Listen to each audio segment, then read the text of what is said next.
അങ്ങനെ പള്ളിയിൽ പ്രാർത്ഥന കഴിഞ്ഞിട്ട് ഞങ്ങൾ നേരെ സിറ്റി സെൻറ്ററിലേക്ക് പോയി. അപ്പോൾ അവിടെ നിന്ന് ഒരു ഫ്രണ്ടിനെ കിട്ടി. ഇത് ഖാലിദാണ്, ഉമ്മാൻ്റെ ഫ്രണ്ടാണ്. അങ്ങനെ ഞങ്ങൾ നാളത്തെ ടൂർണമെൻറ്റിന് വേണ്ടി കുറച്ച് ഗിയേഴ്സൊക്കെ സെലക്ട് ചെയ്തുകൊണ്ടിരിക്കുന്നു. അങ്ങനെ അവന് പാകമായിട്ടുള്ള ഗിയറൊക്കെ കിട്ടി. കുറേ സൈക്കിൾസിൻ്റെ സീരീസ് ഞാൻ അവിടെ കണ്ട്. അങ്ങനെ ഞങ്ങൾ മെയിൻ പ്ലെയറിൻ്റെ സ്കിൽസ് കാണിക്കലായി.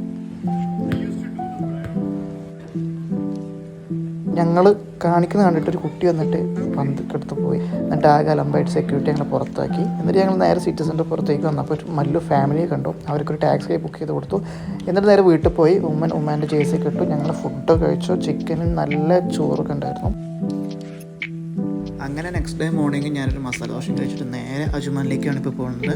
ഞാൻ നേരെ മെട്രോ എടുത്തിട്ട് നേരെ ഇക്വിറ്റിയിലേക്ക് പോയി. ഇക്വിറ്റി ബസ് സ്റ്റോപ്പിൽ നിന്ന് എനിക്ക് അജ്മാനിലേക്ക് ഡയറക്റ്റ് ഒരു ബസ് കിട്ടിയിരുന്നു. എനിക്ക് അപ്രോക്സിമേറ്റ് ആയിട്ട് ഒരു 15 ദിർഹംസേ ആയിട്ടുള്ളൂ. അപ്പോൾ ഇന്നത്തെ ഇവിടെ എത്രയുള്ളൂ, അടുത്ത വീഡിയോ കാണാം. Bye guys.